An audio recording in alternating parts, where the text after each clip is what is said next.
نہ لکھنا جانتا ہے نہ پڑھنا جانتا ہے. عرب کے ایک ایسے ماحول میں پیدا ہوا جہاں ایجوکیشن کا نام و نشان نہیں ہے, اور ابھی آپ کو ایک چھوٹی سی ریاست بھی پوری طرح نہیں ملی مدینہ کی, اس میں بھی چاروں طرف آپ کے دشمن. مسجد نبوی جتنی بڑی ہے نا, اب پورا مدینہ نبی کے دور میں اس سے چھوٹا تھا. سمجھ میں آ رہی ہے؟ جو مدینہ شہر تھا نا, آج جو مسجد نبوی ہے مدینہ شہر اس سے چھوٹا تھا. پوری اسلامی تاریخ ہے. آپ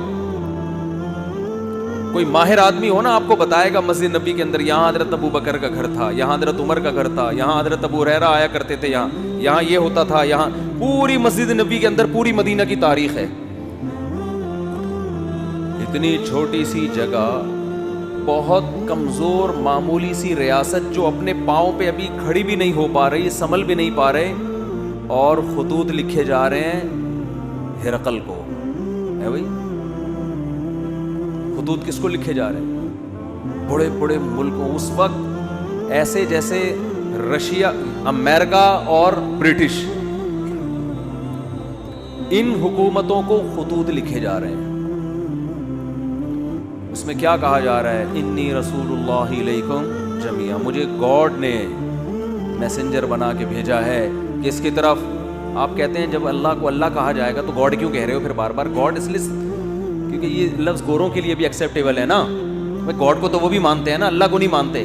گاڈ کو تو مانتے ہیں نا, تو اس لیے میں گاڈ کا لفظ استعمال کر رہا ہوں. سمجھ رہے ہو کہ نہیں سمجھ رہے؟ لبرل لوگ بھی بولیں یہ اللہ کیوں لے کر آ رہے ہیں بیچ میں. بھئی گاڈ کا لفظ سب کے لیے قابل قبول ہے کہ نہیں ہے؟ انگلش میں خدا کو کیا کہتے ہیں؟ گاڈ کہتے ہیں. کیونکہ انگریز بھی او مائی اللہ نہیں کہتے, او مائی گاڈ کہتے ہیں. آپ کہہ سکتے ہیں کہ انگریز تو آپ کا بیان سن نہیں رہے, تو وہ لوگ ضرور سن رہے ہیں جو انگریزوں سے ڈسے ہوئے ہیں. ٹھیک ہے, اور ہو سکتا ہے یہ ٹرانسلیشن ہو جائے انگلش میں بات, یہ بھی ممکن ہے. نہیں بھی ہو تو کوئی ترجمہ کر کے بتا دے. کچھ گوروں نے بھی بیانات سنے ہیں. تو اب میں آپ سے ایک بات عرض کر رہا ہوں کہ دنیا میں اس سے بڑے سفیر کی کوئی مثال مل نہیں سکتی, جو دعویٰ بھی کر رہے ہیں کہ میں تمام لوگوں کی, اللہ کی طرف سے تمام انسانوں کا رسول, اور اس دعوے پر عمل بھی کر کے دکھا رہے ہیں. بڑے بڑے بادشاہوں کو خطوط لکھ رہے ہیں. بعض بادشاہوں نے جب آپ کا خط دیکھا تو اسے پھاڑ دیا. آپ نے فرمایا اللہ اس کے اسی طرح ٹکڑے کرے گا جس طرح اس نے میرے خط کو پھاڑا ہے. آپ کہہ سکتے ہیں بھائی کسی کے خط کو پھاڑنے پر اتنی بڑی بد دعا کیسے دی جا سکتی ہے؟ بات یہ ہے کہ دعویٰ جتنا بڑا ہو اس دعوے کا انکار بھی اتنا ہی بڑا جرم ہوتا ہے. اس کے ذمہ لازم تھا, کیونکہ نئے پیغمبر کا لوگ انتظار کر رہے تھے. لوگوں کو یقین تھا کہ حضرت عیسیٰ ابن مریم آخری نبی نہیں ہے. عیسائی بھی انتظار کر رہے تھے, یہودی بھی انتظار کر رہے تھے. ایسے موقع پہ اگر کوئی دعویٰ کرے تو دعویٰ سنتے ہی اس کو پھاڑ ڈالنا یہ اللہ سے دشمنی لینے کے مترادف ہے. اس لیے رسول اللہ صلی اللہ علیہ وسلم نے فرمایا لا يسمع بی احد من هذه الامة یہودیا کان او نصرانیا ثم لم یؤمن بالذی ارسلت به الا دخل النار. فرمائے میری پوزیشن یہ نہیں ہے کہ کوئی میری دعوت سنے, اس کا دل چاہے تو مان لے, دل چاہے تو نہ مانے. نا نا نا نا نا نا. میری حیثیت یہ ہے کہ اس امت میں کوئی یہودی عیسائی میرے بارے میں سنے اور پھر تحقیق کر کے مجھ پر ایمان نہ لے کر آیا تو اس کا ٹھکانہ جہنم کی آ گئے. اس نے اس کو ویلیو کیوں نہیں دی؟ بالکل اس کی مثال ایسے جیسے کلاس روک کر ایک شخص کہہ رہا ہے مجھے پرنسپل نے بھیجا ہے, اور ٹیچر اس کی بات کو لفٹ کرانے کے لیے تیار نہیں ہے, تو آپ کیا سمجھتے ہیں پرنسپل چھوڑ دے گا اس کو؟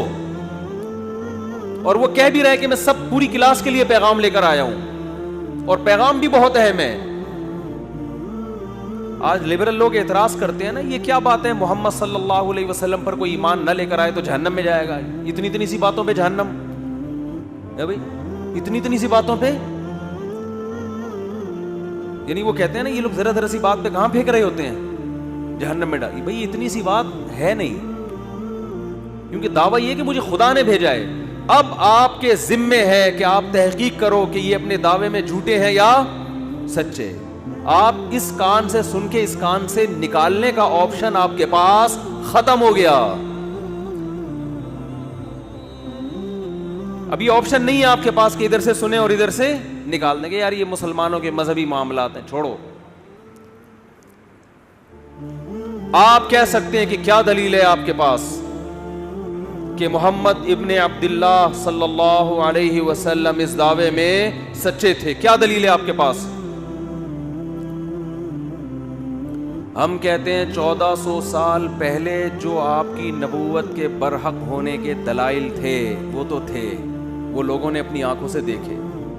1400 سال کے بعد جو آپ کے برحق ہونے کے دلائل ہیں وہ پہلے سے بھی زیادہ ہے, وہ اس سے بھی زیادہ ہے. اگر خدا محمد صلی اللہ علیہ وسلم کو میسنجر بنا کے بھیجتا اور یہ نہ کہتا کہ یہ آخری پیغمبر ہیں, تو خدا کے ذمے محمد صلی اللہ علیہ وسلم کی تعلیمات کی حفاظت بولو نہیں تھی. کیا خیال ہے؟ اللہ کہہ دیتا کہ ان کی تعلیمات جب مسخ ہوں گی تو میں دوسرا پیغمبر بھیج دوں گا. خدا نے محمد ابن عبداللہ صلی اللہ علیہ وسلم کے بارے میں 2 دعوے کیے, یہ میرے میسنجر ہیں اور لاسٹ میسنجر, ان کے بعد کوئی نبی نہیں ہے, کیونکہ ساری دنیا کے سارے انسانوں کے لیے. اس دعوے میں اللہ نے ایک اور دعویٰ کر دیا کہ ان کی تعلیمات کو میں قیامت تک کے لیے محفوظ کر دوں گا. ان کی تعلیمات قیامت تک کے لیے, بولو نا کیا ہو گیا بھائی؟ وہاں میں پشاور میں بیان کر رہا تھا, ایسا بول رہے تھے لوگ, یار چپ کرانا. سرگودا میں بیان ہوا, چپ کرانا مشکل ہو گیا, لوگ چپ ہی نہیں ہو رہے تھے.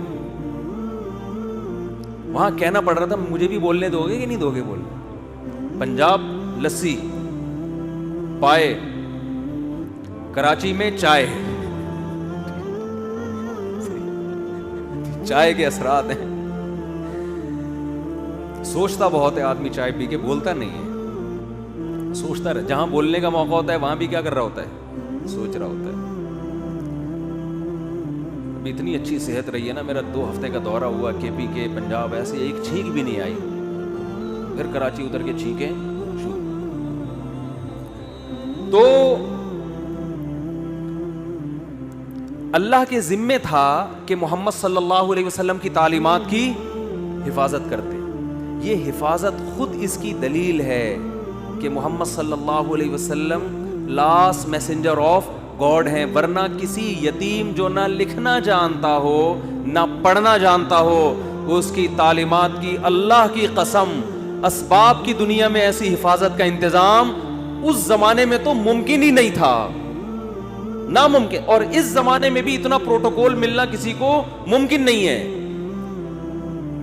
ہمارے نبی صلی اللہ علیہ وسلم کی جو سیرت ہے اس کے 2 پہلو ہیں, خوب غور سے سنیں.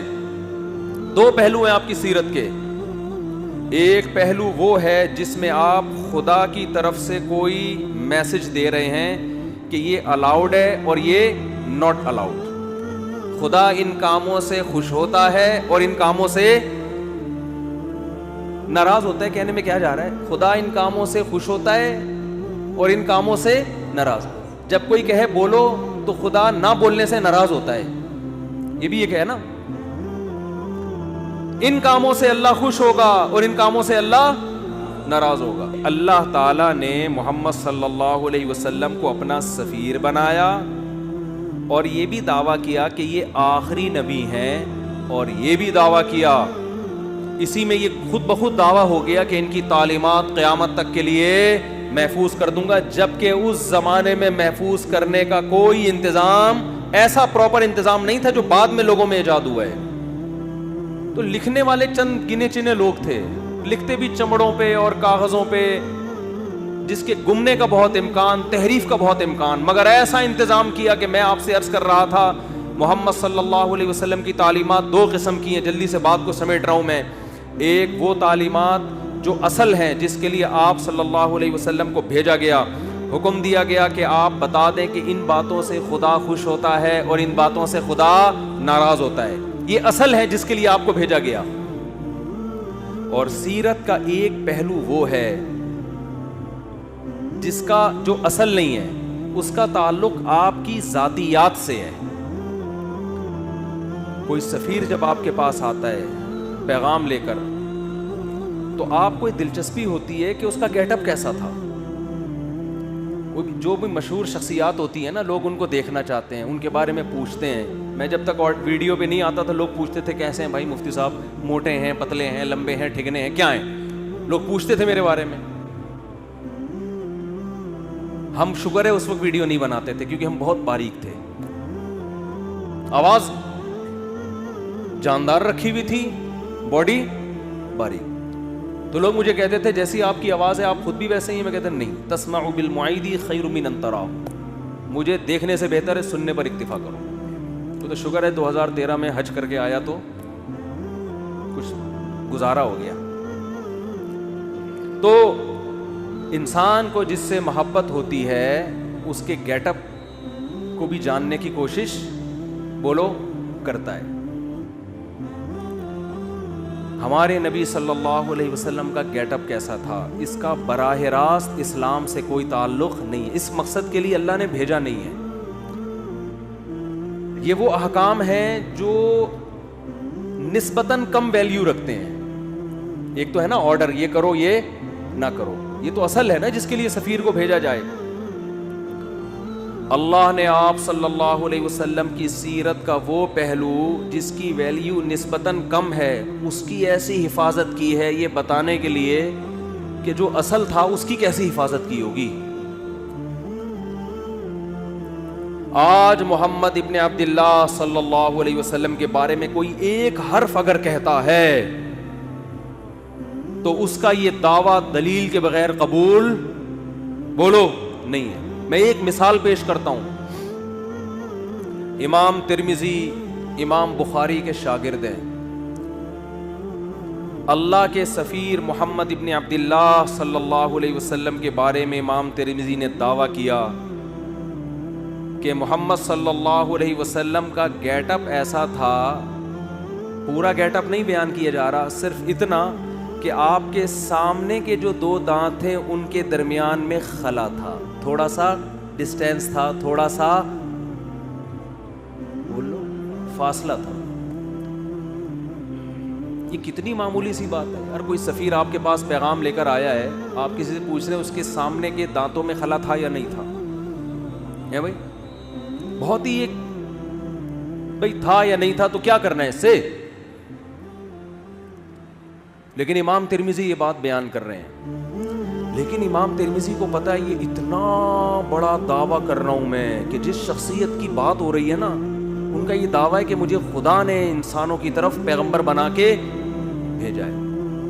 امام ترمذی کو یہ بات معلوم ہے کہ میں نے اگر دعویٰ کر دیا کان النبی صلی اللہ علیہ وسلم افلج الثنیتین کہ نبی کے 2 دانتوں کے درمیان میں خلا تھا, یہ دعویٰ کر دیا, یہ امت مجھے چھوڑے گی نہیں. کہ کہاں سے تمہیں پتا چلا؟ آپ مورخین سے پوچھ نہیں سکتے کہ آپ کو کیسے پتا چلا, وہ اپنے لکھ رہے ہوتے ہیں بس. اور اگر وہ دلیل بھی پیش کرتے ہیں تو وہ دلیل اس اتنی مضبوط نہیں ہوتی. اتنی سی بات کو بیان کرنے کے لیے امام ترمذی سند لے کر آئیں گے. حدثنا عبداللہ ابن عبد الرحمن, امام ترمذی کہتے ہیں مجھ سے عبداللہ ابن عبد الرحمن نے بیان کیا. وہ عبداللہ جو عبد الرحمن کے بیٹے ہیں. عبداللہ ابن عبد الرحمن کو کیسے پتا چلا کہ نبی کے 2 دانتوں کے درمیان خلا تھا؟ بھائی انہوں نے تو نبی صلی اللہ علیہ وسلم کو دیکھا نہیں. وہ کہتے ہیں حدثنا ابراہیم ابن المنذر, مجھ سے ابراہیم نے بیان کیا جو منذر کے بیٹے ہیں. بھائی ابراہیم ابن منذر نے تو نبی کا زمانہ نہیں پایا, ان کو کہاں سے پتا چلا؟ وہ کہتے ہیں ابراہیم ابن المنذر کہتے ہیں حدثنی عبد العزیز ابن ابی ثابت الزہری, مجھ سے عبد العزیز نے بیان کیا جو ابو ثابت الزہری کے بیٹے ہیں. بھائی عبد العزیز جو ابو ثابت الزہری کے بیٹے ہیں ان کو کہاں سے پتا چلا؟ جی انہوں نے تو نبی صلی اللہ علیہ وسلم کو دیکھا نہیں. وہ کہتے ہیں حدثنا اسماعیل ابن ابراہیم, مجھ سے اسماعیل نے جو ابراہیم کے بیٹے ہیں انہوں نے بیان کیا. حضرت اسماعیل جو ابراہیم کے بیٹے ہیں ایسے تو سینکڑوں ہیں, یہ کون سے والے اسماعیل اور ابن ابراہیم کی بات کر رہے ہیں؟ کہتے ہیں ابن اخی موسیٰ ابن عقبہ, وہ اسماعیل ابن ابراہیم جو موسیٰ ابن عقبہ کے بھتیجے ہیں. اچھا جی, اسماعیل ابن ابراہیم نے تو محمد صلی اللہ علیہ وسلم کو نہیں دیکھا. امام ترمذی آپ کیسے دعویٰ کر رہے ہیں کہ محمد صلی اللہ علیہ وسلم کے دانتوں کے درمیان میں خلا تھا؟ اسماعیل ابن ابراہیم جو موسیٰ ابن عقبہ کے بھتیجے ہیں, انہوں نے نبی کا زمانہ نہیں پایا. وہ کہتے ہیں قال حدثنی موسیٰ ابن عقبہ, وہ کہتے ہیں مجھے میرے چچا موسیٰ ابن عقبہ نے بتایا. بھائی موسیٰ ابن عقبہ نے بھی نبی کا زمانہ نہیں پایا. وہ کہتے ہیں موسیٰ ابن عقبہ کہتے ہیں حدثنی قریب, مجھ سے عبداللہ بن عباس کے شاگرد قریب نے بیان کیا. ارے بھائی قریب نے بھی محمد صلی اللہ علیہ وسلم کو نہیں دیکھا. امام ترمذی کہتے ہیں ذرا خاموش ہو جاؤ. قریب کہتے ہیں حدثنی عبداللہ بن عباس, مجھ سے عبداللہ ابن عباس نے بیان کیا اور انہوں نے نبی کے چہرے انور کی طرف دیکھ کے فرمایا کان النبی صلی اللہ علیہ وسلم افلج الثنیتین, کہ نبی کے سامنے کے دو دانتوں کے درمیان میں خلا تھا. ایسی حفاظت محمد صلی اللہ علیہ وسلم کے گیٹ اپ کی خدا نے کی ہے. سوچو تعلیمات کی کیسی حفاظت کی ہوگی. آج کوئی ایسی شخصیت ہے جو یہ اٹھ کے دعویٰ کرے کہ میں خدا کا بھیجا ہوا پیغمبر, اور اس کے پاس اپنے دعوے کی صداقت کا اتنا بڑا ثبوت ہو جو ثبوت محمد صلی اللہ علیہ وسلم کے سچے ہونے کا تھا. آپ کہہ سکتے ہیں یہ ایک حدیث ہے, ایسی ہزاروں حدیثیں ہیں. ایک بات بھی اگر آپ محمد صلی اللہ علیہ وسلم کی طرف منسوب کرتے ہو سند کے بغیر, امت اس کو قبول بولو نہیں کرتی. اور سند بھی کیسی خاندانی.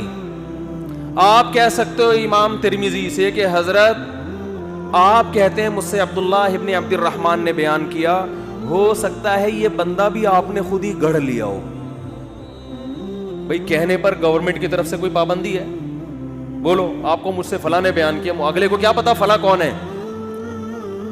آپ اسماء الرجال کی کتابوں میں جاؤ گے, جی عبداللہ ابن عبد الرحمن کون ہے, آپ کو اس زمانے کے درجنوں علماء کے اقوال مل جائیں گے. یہ فلاں سن میں پیدا ہوئے, فلاں جگہ علم حاصل کیا, ان کے بارے میں علماء کے تبصرے, یہ جھوٹے تھے سچے تھے, کوئی کرپشن تو نہیں ان پہ ثابت ہوئی, جھوٹ تو ثابت نہیں ہوا زندگی بھر. ان کے شاگرد کون کون, ان کے استاذ کون کون, کہاں کہاں سے علم حاصل کیا. ایک مؤلف بیان نہیں کرے گا, بہت سارے لوگ جو مختلف ملکوں میں رہتے ہیں وہ بیان کریں گے ان کے بارے میں. پھر آپ اگلے راوی کی طرف جاؤ گے, عبداللہ ابن عبد الرحمن, وہ کہتے ہیں ابراہیم ابن المنذر نے. یہ ابراہیم ابن المنذر کون ہے؟ یہ کوئی ڈھکے چھپے نہیں ہے, آپ کو درجنوں کتابوں میں ان کے حالات بولو مل جائیں گے. بھائی اس زمانے میں مشہور آدمی تھے, یہ لوگ جانتے تھے ان کو. وہ کتابیں کوئی دمشق میں لکھی جا رہی ہے, کوئی مصر میں لکھی جا رہی ہے, کوئی کوفہ میں لکھی جا رہی ہے, ان کتابیں میں ان کا تذکرہ ملے گا آپ کو. حالانکہ ان کے آپس میں ملاقات ثابت, ان مصنفین کا آپس میں کمپرومائز نہیں ہو سکتا, مختلف ملکوں میں ہیں یہ. پھر آپ پوچھو گے جی عبدالعزیز ابن ابی ثابت الزہری کون ہے, ان کے اسماء الرجال. اسماء الرجال کی کتابیں تو اتنی جلدوں میں ہوتی ہیں جن میں راویوں کے حالات, ان کے نام.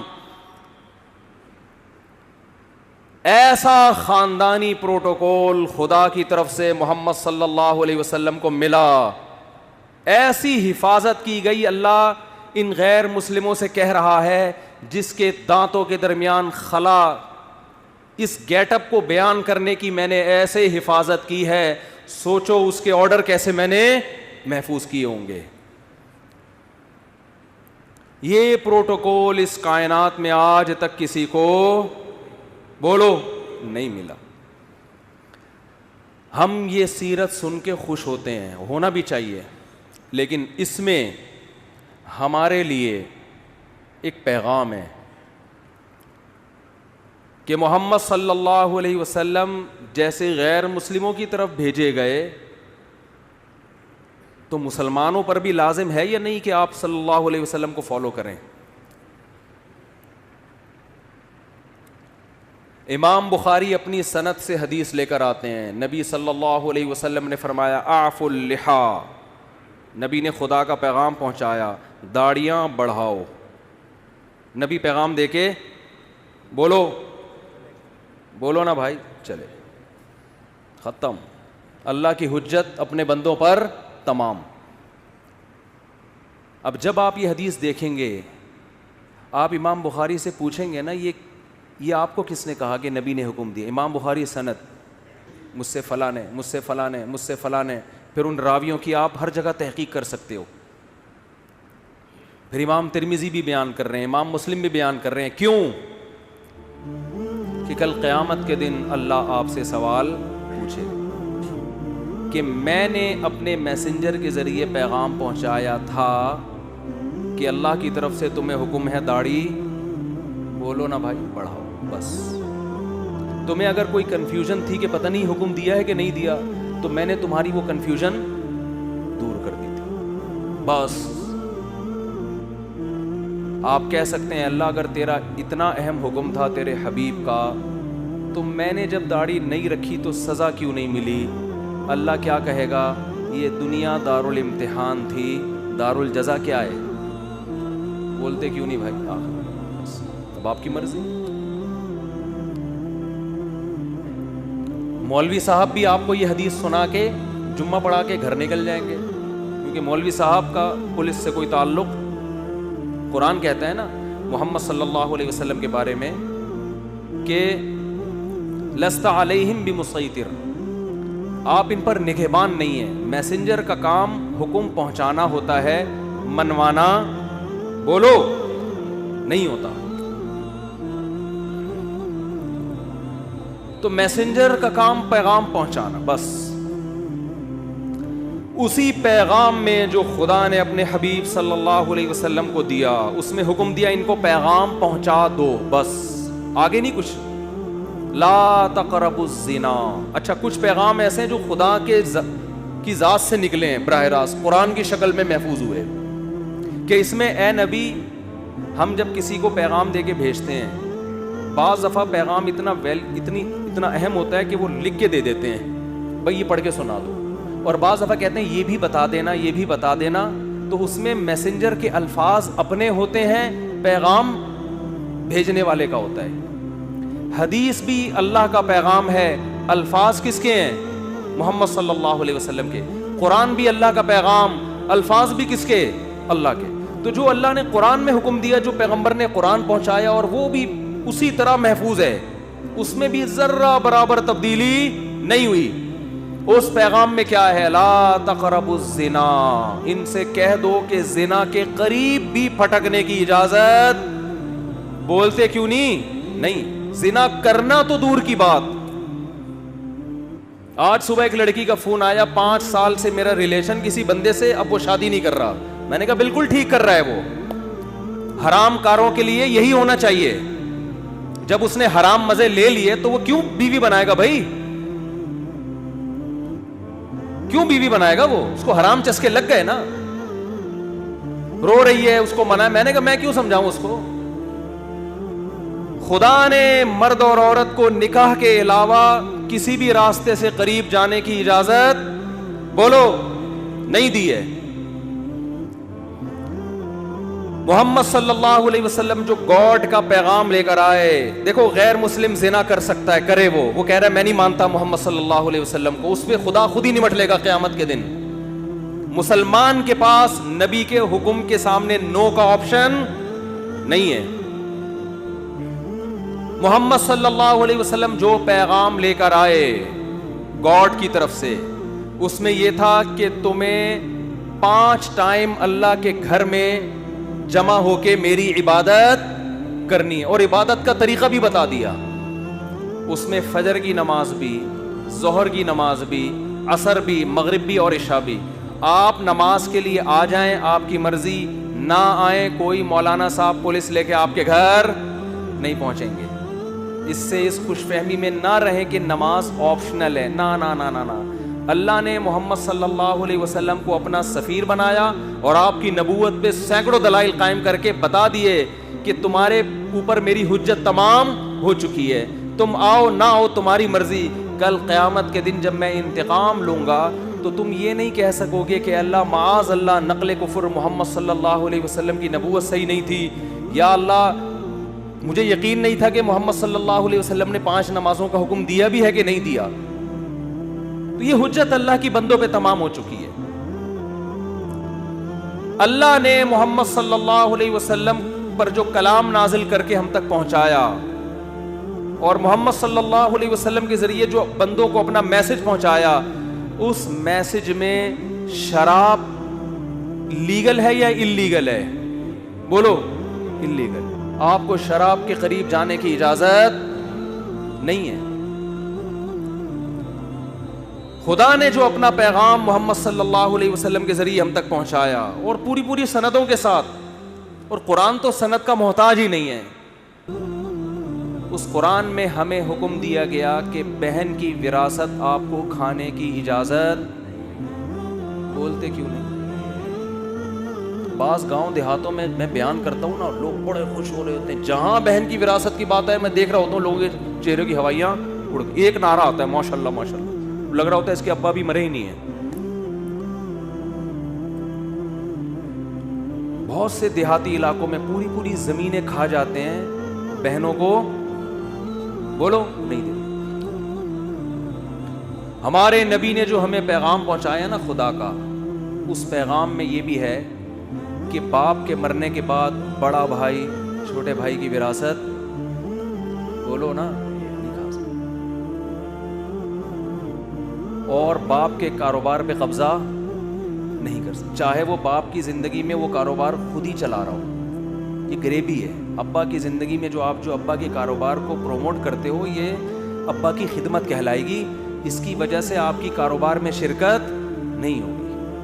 وراثت میں سب کو دینا پڑے گا. آپ یہ نہیں کہہ سکتے میں نے یہ گٹکے کی دکان کو یہاں تک پہنچایا ہے, تو اپنی دکان پہنچاتے ہیں نا, ابا کی پہنچاؤ گے تو ابا کا کاروبار بڑھ رہا ہے, اس میں ثواب ملے گا. لوگ آتے ہیں کہ ایک صاحب کہنے لگے میں نے ابا کے کاروبار کو یہاں سے اٹھا کے وہاں پہنچایا, مجھے ابا کے بعد کیا ملے گا؟ میں نے کہا ثواب ملے گا, اس پہ آپ بہت زیادہ ملے گا. سب صرف ثواب, میں نے کہا بہت زیادہ ثواب ملے گا, اس کے علاوہ کچھ بھی نہیں ملے گا. یہ ابا کا بزنس ہے بھائی.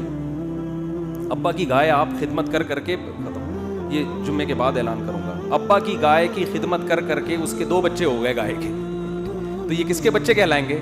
گائے کے بچے. اور گائے کس کی ہے؟ ابا کی. تو ابا کی ہوں گے نا, آپ کے تھوڑی ہو جائیں گے. یہ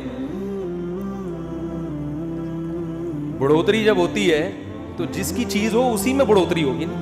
آپ وسیم بھائی کو کھلا کے آپ نے ڈبل کر دیا وسیم بھائی, تو وہ وسیم بھائی آدھے آپ کے تھوڑی ہو جائیں گے کہ جی میرے کھلائے ہوئے کی وجہ سے ڈبل ہو گئے, لہذا آدھے میرے آدھے آپ اپنے ہیں. بھائی جس چیز میں گروتھ ہوتی ہے تو وہ وہی چیز کہلاتی ہے. سمجھتے ہو؟ سمجھتے سب ہیں. ہاں ایک صاحب کیا کرے یار, مثالیں اتنی ہیں, چھوڑو وقت بھی پورا ہو گیا ہے. تو بھائی یہ جو خدا کے پیغامات ہم تک آئے ہیں نا, اللہ کے پیغامات, ان پیغامات میں کچھ تو آپشنل ہیں, کچھ تو اللہ نے خود ہی اختیار دے دیا. تہجد پڑھو, نہیں پڑھو ٹھیک ہے, پڑھ لو گے اچھی بات ہے, نہیں پڑھو تو ضروری نہیں. اشراق پڑھ لو اچھی بات ہے, نہیں پڑھو تو کچھ غریبیاں بھی رکھی ہیں اللہ نے, وہ تمہاری مرضی. لیکن کچھ ایسے ہیں جس میں جو حلال و حرام سے جن کا تعلق ہے. داڑھی رکھنا ضروری ہے, اور بہنوں کی وراثت ان کے حوالے کرنا ضروری ہے. بڑے بھائی کے لیے چھوٹے یتیم بچوں کا مال, بلکہ جو حمل ہے نا ماں کے پیٹ میں, اس کا بھی وراثت میں اتنا ہی حصہ ہے جتنا زندوں کا اور بڑوں کا حصہ ہے. ایک دن کے حمل کا وہی حصہ ہے جو بال بچوں والے آدمی کا حصہ ہے. اس حمل کو بھی ماں کو گرانے کی اجازت نہیں ہے. تو یہ خدا کے احکامات ہیں جن میں اللہ نے 2 اور 2 4 کی طرح اپنے دین کو واضح کر دیا ہے. اور اللہ فرماتے ہیں وَلَا تَحْسَبَنَّ اللَّهَ غَافِلًا عَمَّا يَعْمَلُ الظَّالِمُونَ, ظالم جو کچھ کر رہا ہے اللہ کو اس سے غافل نہ سمجھو, کیونکہ یہ دنیا دار الامتحان ہے, دار الجزا نہیں ہے. جزا آخرت میں ہوگی. اللہ مجھے بھی محمد صلی اللہ علیہ وسلم پر حقیقی ایمان نصیب کرے, آپ صلی اللہ علیہ وسلم سے محبت نصیب کرے, اور اللہ ہمیں آپ صلی اللہ علیہ وسلم کی تعلیمات کو فالو کرنے کی توفیق عطا فرمائے. وما علینا الا البلاغ. مفتی طارق مسعود اسپیشل.